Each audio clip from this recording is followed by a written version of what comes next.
your attempted sleep and come into the living room if you would please.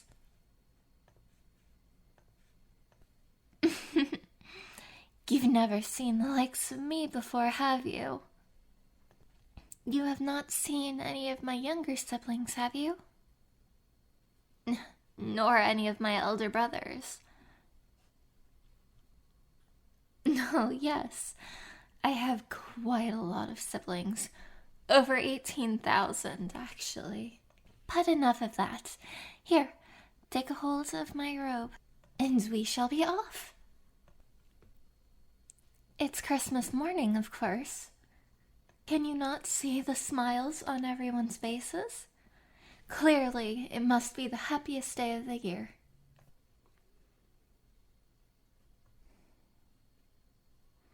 Can all you see is the making of money?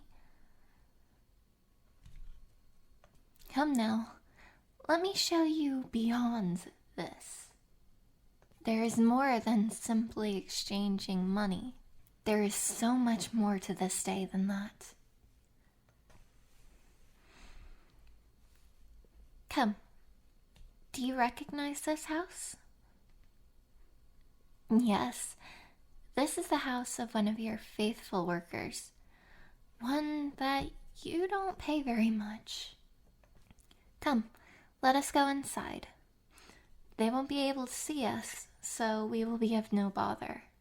This was the same with the spirit of Christmas past, was it not? Then you should feel no worry. Let us go inside. Look, such a caring family. Although they have no children of their own, they have to care for their younger siblings. I believe their parents died in a car crash some time ago. They're left to take care of their siblings all on their own now, provide for them. There is no one else to take care of these two. And the younger of the two is ill. Poor thing.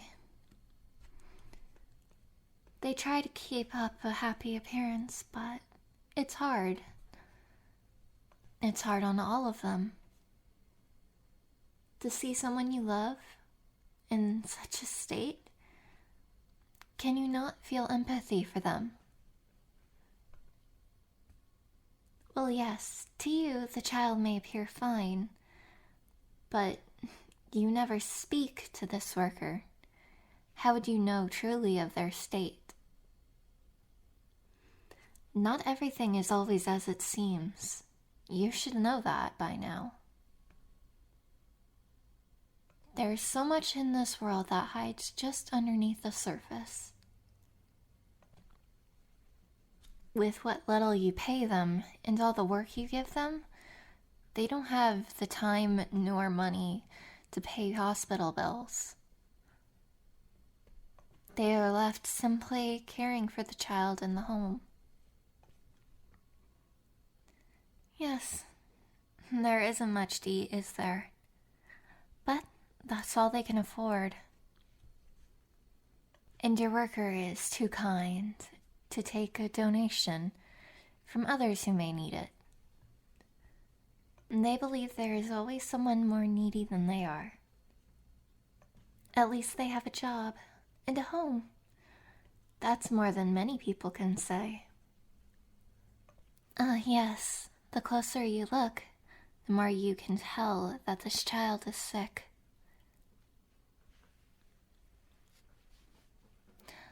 I see a vacant place at the table, if things keep going on at this rate. If nothing changes, this child will die. But if they are to die, then let the child die. One less mouth to feed, am I right? Oh my, you seem unhappy. But are those not your words? I only repeated them. It may be unfair to use your own words against you, but perhaps now you can see how unkind those words were. Perhaps now you'll learn to hold your tongue until you know the truth of the situation. In the face of heaven, it may turn out that you are less worthy to live than this poor child. Your mouth less worthy to feed than theirs. We may move on in a minute. First, there is something else you need to see. Yes, your loyal worker is toasting to you. But if you look at the faces of the children, you can tell they do not find you to be a very fitting person for such an honor. For such kindness, you are undeserving. Yes, you may have given them a job, and perhaps without you they wouldn't have a job at all. However, do you really think that's enough to deserve such kindness? You have an arrogance in your blood. I only hope that will change. We have some time left. Take my robe. We shall go somewhere else now. Well, it's time to see your family. What family you have left. See there? Your cousin. Another person who is kind to you without you deserving it. Your aunt cared for you deeply. And let that caring go to your cousin. Despite how cold you may be to them, your cousin is still trying to look on the bright side when it comes to you. Despite you being older, perhaps you two could be friends if you were not so closed off to everyone around you. Don't they seem happy? This party has a light air to it. You could have been here, but you refused to attend, preferring to stay in your fancy little apartment drinking wine by yourself. 'Tis no way to spend Christmas, in my opinion. Even if introverts don't like being around people, they usually will deal with it for Christmas because it's better to spend it with family and friends than alone. And I believe everyone would agree with me on that. Well, except for you, of course. Either way, it's time to leave this scene and move on. We have one more stop to make before I leave you. Come now. You took hold of my coat. Good. It seems you caught on. Let us go. The name would mean nothing to you. It is simply a place like many in this world, though not one you would recognize.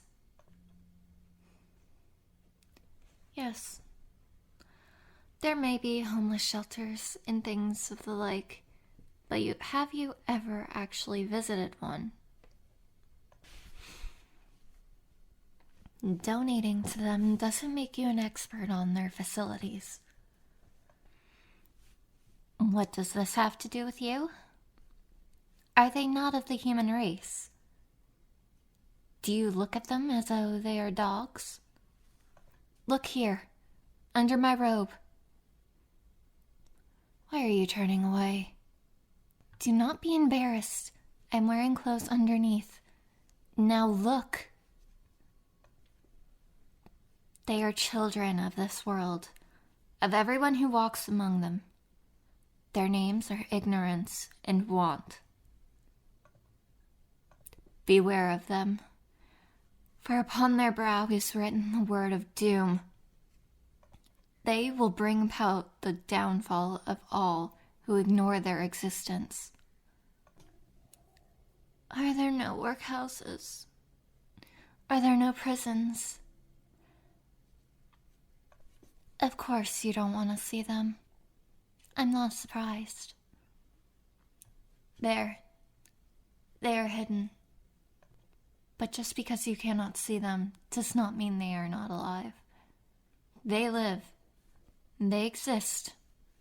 You are just choosing to turn a blind eye. Now, the time has come for me to leave. Oh yes, I plan on leaving you here. Take you back to your bed. No. I believe it is already too late for that. The present leaves quickly. But I have one more thing to say to you. The past is history. The future is a mystery. But today should be viewed as a gift. That is why it is called the present. Now goodbye. I do hope you will listen to us.